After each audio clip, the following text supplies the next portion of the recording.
Welcome back to Decoding Causality, Season 1. We're tackling Chapter 8 this time around from the Book of Why by Judea Pearl and Dana McKenzie. Oh, and before we jump in, this episode and the whole summary were put together by Amira Faye. All right, today we're going to get into something that's a bit mind-bending, even for us, and we've been at this for a while now. Yeah, no kidding. Ready for counterfactuals? We're going to be mining worlds that could have been. It's funny, right? We always talk about how this stuff can get pretty complex, but when you think about it, counterfactuals are something we do all the time, every day. Like, what if I had left for work 5 minutes earlier? Would I have hit that traffic? Right. Or what if I had bought that lottery ticket last week? Would I be on a beach right now instead of here? Exactly. And it gets even wilder when you think about history. Remember that famous quote about Cleopatra's nose? Oh, yeah. From Blaise Pascal. Something like, had Cleopatra's nose been shorter, the whole face of the world would have changed. It kind of makes you wonder, doesn't it, how these seemingly small things could have had such huge ripple effects. But you know what's interesting? Pascal's observation, as simple as it sounds, is actually quite profound. It highlights how we as humans intuitively grasp this idea of alternate realities. And that's what we're going to be analyzing today, formally. We're going to take this natural human ability to imagine what-ifs and put it under the microscope of causal reasoning. Yeah, and to do that, let's quickly recap where we've been. We've spent a lot of time building up a toolkit for understanding how interventions impact populations, right? We've talked about randomized controlled trials, all that stuff with observational data, backdoor adjustment, instrumental variables, and so on. All super important tools, especially when we're trying to understand average effects. Like, okay, on average, this medication seems to lower blood pressure in a certain group of people. And that's valuable, right? Especially for public health, for policy decisions. But what we're doing today is zooming in even further. We're moving to what Pearl calls the top level of causal reasoning, where we're tackling individual level causation. Which is where things get even more tricky. We're no longer asking, does this medication lower blood pressure on average? Instead, we're asking, would your blood pressure have been lower if you had taken this medication? And that's a whole different ballgame because, and here's the kicker, we can never actually observe that alternative reality for you. We can't go back in time and see what would have happened if you'd made a different choice. Right. And yet, think about how much of our lives hinges on these what-ifs. Our feelings of regret, or when we're trying to assign responsibility or give credit. All of this depends on our ability to compare what actually happened with what could have happened. It's like we're constantly running these simulations in our heads, trying to figure out the different paths our lives could have taken. It's a pretty amazing ability when you think about it. It's what allows us to learn from our mistakes to make better decisions in the future. Exactly. This ability to mentally simulate different scenarios is a key part of how we understand cause and effect in the world around us. Okay, so now for the million-dollar question. How do we actually get a grip on these unobservable counterfactuals? Is it even possible? Well, the good news is it's not as hopeless as it might seem. We can actually extract information about these what-if scenarios using the data we do have, both from just observing the world around us and from conducting experiments. That's actually pretty encouraging. And I'm also curious about how we can represent these individual level causes in our trusty causal diagrams, the ones we've been drawing all along. Ah, yes, the diagrams. We might need to look at them a little more closely to really appreciate how they capture these individual level what-ifs. Yeah, that makes sense. And while we're at it, we should probably touch upon this concept of potential outcomes, which seems pretty central to all of this. Right. Potential outcomes offer a really direct way to think about counterfactuals. So imagine an individual, and they're faced with a choice. They take an action.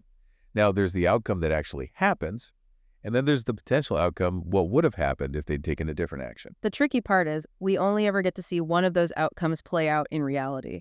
The other one remains hidden, a what could have been. Exactly. But the idea is that both of those outcomes exist, even if we only see one. And that's how we start to get a handle on these counterfactuals. Okay, so that's potential outcomes. Now, let's talk about how we actually model these counterfactuals. Up until now, we've been using causal diagrams, right, as part of structural causal models, or FCMs. And I remember our discussion about the firing squad example. Oh, yeah. Maybe not the most cheerful example, but it was a good one to illustrate how we can use these models to think about what-if questions on an individual level. Definitely. Like, would the prisoner have survived if a specific shooter hadn't fired? That's a very specific individual level counterfactual. We're not talking about the average prisoner across multiple firing squads. It's about this prisoner in this particular situation. Right. And it forces us to really consider the impact of specific actions on specific individuals. Now, there's another framework we should talk about, the Neyman-Rubin causal model. This one focuses on those potential outcomes we just discussed. It's a powerful approach, especially when you're dealing with statistical analysis.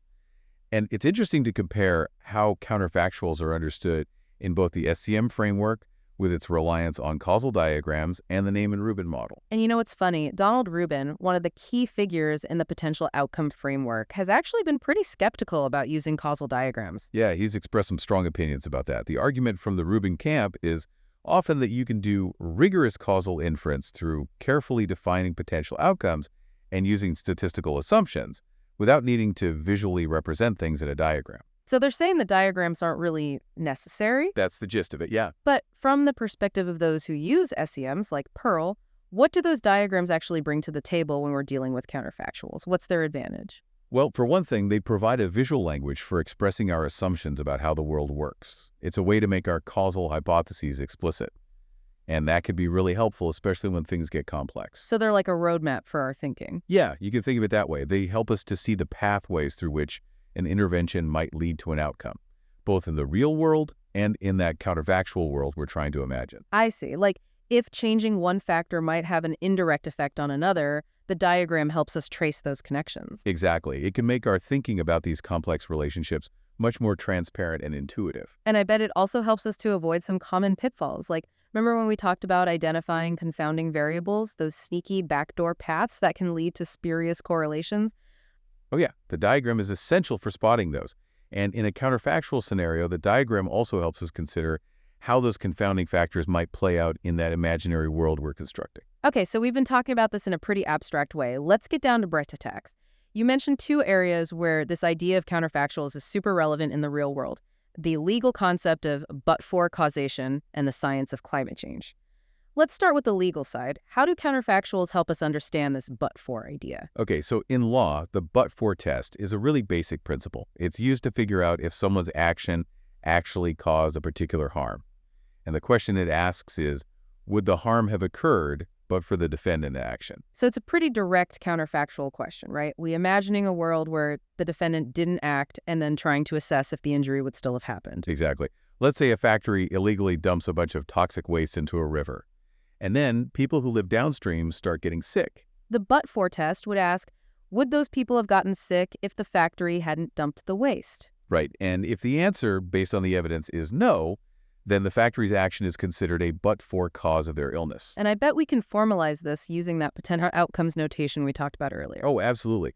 If we say Y1 means getting sick and X equals 1 means the factory dumping the waste, what we're interested in is the probability that the people would have gotten sick if the factory hadn't dumped the waste, given that they did get sick Y1 and the factory did dump the waste.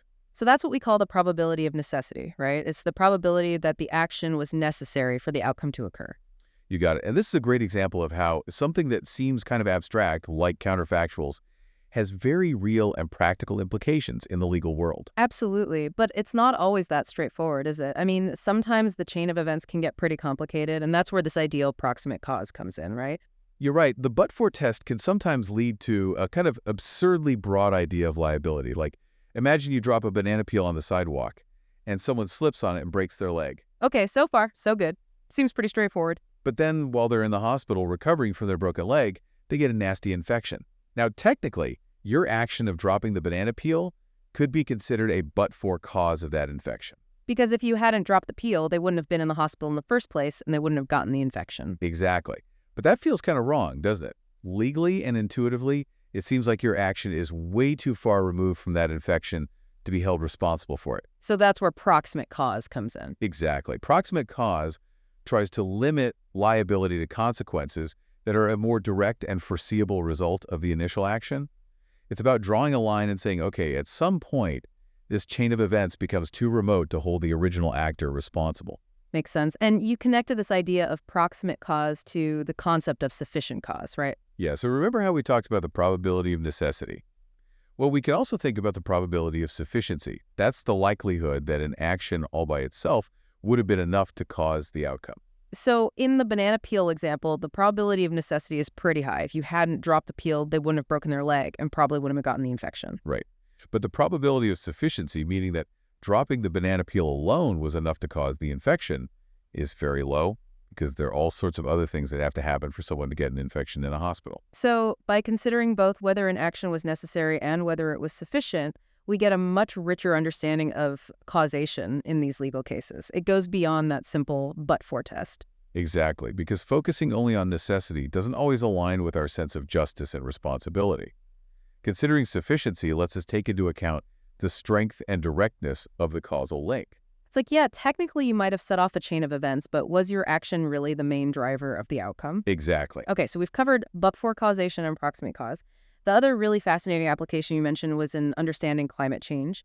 How do we use counterfactual reasoning to figure out if human activity is really causing specific changes in weather patterns? This is such an important area where counterfactuals are making a big impact. You know how for a long time scientists were hesitant to say that climate change directly caused a specific hurricane or heat wave? Yeah, I remember. The usual line was that climate change increases the risk of certain events, but you couldn't definitively say it caused any particular event. Right.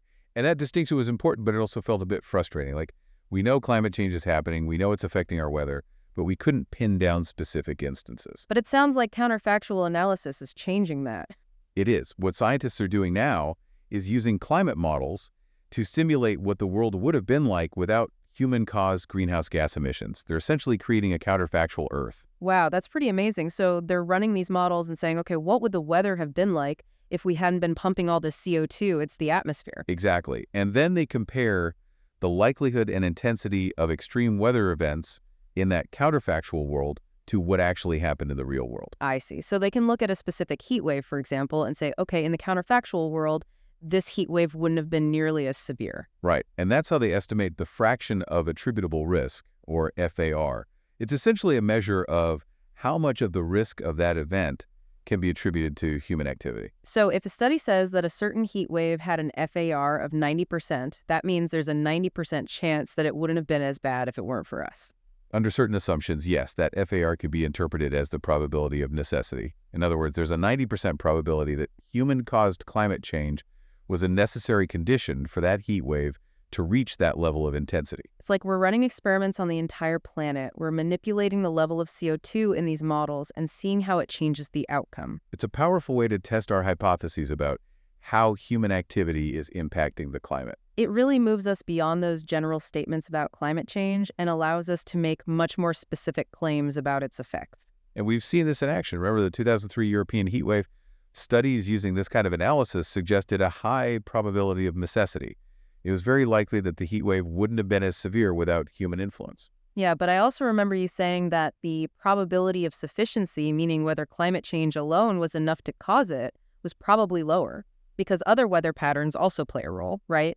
Exactly. And this distinction between necessary and sufficient causes can explain why different studies looking at similar events, like the 2010 Russian heat wave, might come to slightly different conclusions. So if one study is focused on whether climate change was a necessary ingredient for the event's severity, while another looking at whether it was the sole driver, they could end up with different numbers. Right, and this just underscores how important it is to be crystal clear about what kind of causal relationship we're actually investigating. It also shows how counterfactuals are not just some abstract philosophical puzzle.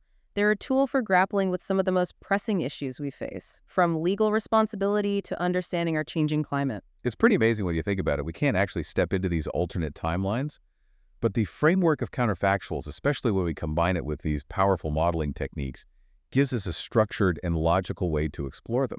It makes you wonder how often we actually use this kind of what-if thinking in our own lives without even realizing it, like when we replay a conversation in our head and think, oh man, what if I had said something different? Absolutely. We're constantly trying to make sense of the past and figure out how things could have gone differently. And I think being aware of this distinction between necessary and sufficient causes can be really helpful in our own lives too.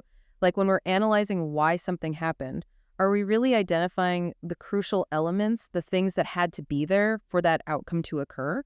Or are we just looking at things that happen to be present but weren't really essential? It's a good question to ask ourselves, because sometimes we might give too much weight to factors that were just incidental while overlooking the truly decisive ones. This whole exploration into counterfactuals has really taken our understanding of cause and effect to a whole new level. It pushes us to think beyond simple associations and really consider those unseen possibilities. And I think grappling with these what-ifs can make us more thoughtful, more aware of the complexity of the world, and more responsible for the choices we make. Because every choice we make, in a way, is closing off certain possibilities and opening up others. It's like we're constantly navigating through this branching tree of possibilities, and every decision we make takes us down a different path. And understanding that, I think, can make us more deliberate, more mindful of the path not taken. So there you have it, Counterfactuals. It's mind-bending stuff, but it's also incredibly powerful. It's a tool for understanding the past, making better decisions in the present, and maybe even shaping the future. And who knows, maybe one day we'll even figure out how to make those time machines so we can actually go back and test out some of these counterfactuals for ourselves. Now that would be a game changer. It would be a whole new level of causal inference. But until then, we've got our trusty causal diagrams and our amazing human capacity for imagination. I think we're in pretty good shape. I agree. So that's it for this deep dive into counterfactuals. We hope you enjoyed the ride, and we'll see you next time for another adventure in causal reasoning.